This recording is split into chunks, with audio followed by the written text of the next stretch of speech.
ശക്തമായ ഗ്രൂപ്പ് യുദ്ധത്തിലേക്കാണ് കേരളത്തിലെ കോൺഗ്രസ് പോയിക്കൊണ്ടിരിക്കുന്നത്. എ ഗ്രൂപ്പ് ശക്തമായി തന്നെ രംഗത്ത് വരികയും ഹൈക്കമാൻഡിനെ പരാതി അറിയിക്കുകയും ചെയ്തു കഴിഞ്ഞു.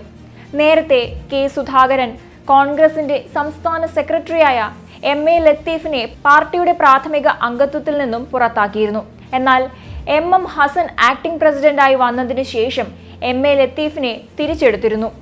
ചിറയൻകീഴ് നിയോജക മണ്ഡലത്തിലെ പാർട്ടി പ്രവർത്തകരിൽ വിഭാഗീയ പ്രവർത്തനത്തിന് നേതൃത്വം കൊടുത്തത് ലത്തീഫാണെന്നായിരുന്നു പാർട്ടി നിയോഗിച്ച അന്വേഷണ സംഘത്തിന്റെ റിപ്പോർട്ട്. പ്രതിപക്ഷ നേതാവ് VD സതീശന്റെ തീരദേശ സന്ദർശനത്തിന്റെ ഭാഗമായി മുതലപ്പൊഴി സന്ദർശനം തടയാൻ MA ലത്തീഫ് നിർദ്ദേശം നൽകിയെന്നാണ് കമ്മീഷൻ കണ്ടെത്തിയത്.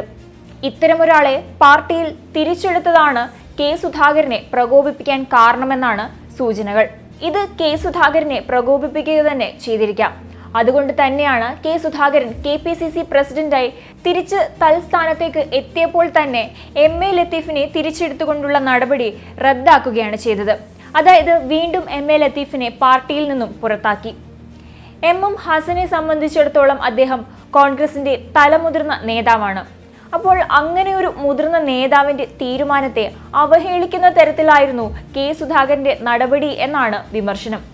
ഇത്തരത്തിൽ പരസ്യമായി തങ്ങളെ അപമാനിച്ചു എന്നൊരു വികാരമാണ് എ ഗ്രൂപ്പിന് ഉള്ളത്. അതുകൊണ്ട് തന്നെയാണ് ആ ഒരു പ്രതിഷേധം അവർ ഹൈക്കമാൻഡിനെ അറിയിച്ചത്. ഇത്തരത്തിൽ തങ്ങളെ അപമാനിക്കുന്ന അവഹേളിക്കുന്ന തരത്തിലുള്ള തീരുമാനങ്ങൾ എടുക്കുന്ന ഒരു നേതാവുമായി സഹകരിച്ചു പോകാൻ തങ്ങൾക്ക് കഴിയില്ല എന്ന നിലപാടാണ് എ ഗ്രൂപ്പിന് ഉള്ളത്. നേരത്തെ കെ സുധാകരനും VD സതീശനും ഔദ്യോഗിക പദവിയിൽ എത്തിയ ശേഷം പൂർണ്ണമായും എ ഗ്രൂപ്പിനെ തഴയുന്നു എന്ന ആക്ഷേപം ഉയർന്നു കേട്ടിരുന്നു. ഉമ്മൻചാണ്ടിയുടെ കാലശേഷം ഏറെ നിസ്സംഗരായി നിലനിൽക്കുകയായിരുന്നു എ ഗ്രൂപ്പിലെ പ്രധാനപ്പെട്ട നേതാക്കൾ. അതുകൊണ്ട് തന്നെ ഇതിൽ കൂടുതൽ സഹിക്കാൻ കഴിയില്ല എന്ന നിലപാടിലാണ് എ ഗ്രൂപ്പിനുള്ളത്.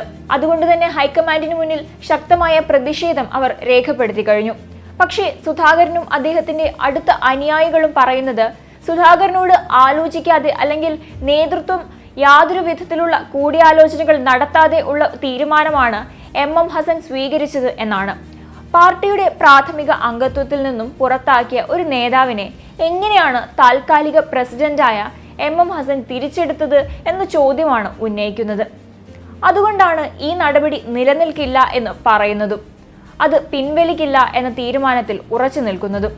അതുകൂടാതെ കെ സുധാകരൻ തിരിച്ച് KPCC പ്രസിഡന്റ് സ്ഥാനത്തേക്ക് എത്തിയപ്പോൾ മറുവിഭാഗം പൂർണ്ണമായും പാർട്ടി പരിപാടികളിൽ നിന്ന് വിട്ടുനിൽക്കുകയാണ്.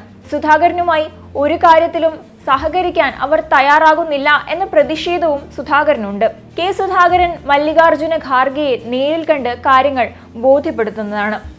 കഴിഞ്ഞ ദിവസം തീരുമാനിച്ചിരുന്ന KPCC നേതൃയോഗം പോലും മാറ്റിവെക്കേണ്ട അവസ്ഥയുണ്ടായിരുന്നു. കാരണം VD സതീശൻ ഉൾപ്പെടെയുള്ള നേതാക്കൾ KPCC ആസ്ഥാനത്ത് എത്തിയിരുന്നില്ല. ഈ യോഗത്തിൽ പങ്കെടുക്കുന്നില്ല എന്ന് അവർ അറിയിച്ചിരുന്നു. അതുകൊണ്ട് തന്നെ കെ സുധാകരനെ പൂർണ്ണമായും അവഗണിക്കുന്നു, പാർട്ടി പ്രവർത്തകർ ഒറ്റപ്പെടുത്തുന്നു എന്നതുകൊണ്ട് ഇങ്ങനെ ഒരു സംഘടനയെ മുൻപോട്ട് കൊണ്ടുപോകാൻ സാധിക്കില്ല എന്നുകൂടി ഹൈക്കമാൻഡിനെ സുധാകരൻ അറിയിക്കും. താൻ ഡൽഹിയിലേക്ക് പോവുകയാണെന്നും ഹൈക്കമാൻഡിനെ നേരിട്ട് കാര്യങ്ങൾ അറിയിക്കുമെന്നും നേരത്തെ തന്നെ സുധാകരൻ പറഞ്ഞു. മറുഭാഗം പാർട്ടി പ്രവർത്തനത്തിൽ സഹകരിക്കുന്നില്ലെന്നും KPCC നേതൃയോഗം വിളിക്കാനാകുന്നില്ലെന്നും സുധാകരൻ ആരോപിച്ചു. നിശ്ചയിച്ച യോഗം മാറ്റിവെക്കേണ്ടി വന്നുവെന്നും നേതൃത്വം അടിയന്തരമായി ഇടപെടണമെന്നും സുധാകരൻ വ്യക്തമാക്കി. ഇതാണ് നിലവിലെ കോൺഗ്രസിനുള്ളിലെ സാഹചര്യങ്ങൾ.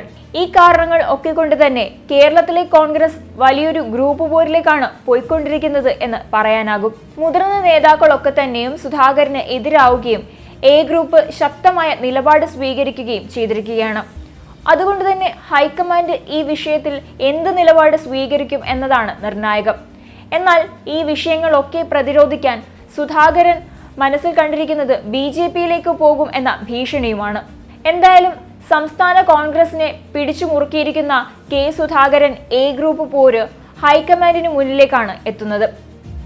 ലത്തീഫിനെ പോലെ തന്നെ സുധാകരനെതിരെ പരസ്യമായി നീങ്ങിയ മമ്പറം ദിവാകരനെയും തിരിച്ചെടുത്തിരുന്നു. ഇത് സുധാകരന്റെ ആവശ്യപ്രകാരമായിരുന്നു. ഇക്കാര്യം സുധാകരൻ മറച്ചുവെക്കുകയാണെന്നും എ ഗ്രൂപ്പ് കുറ്റപ്പെടുത്തുന്നുണ്ട്.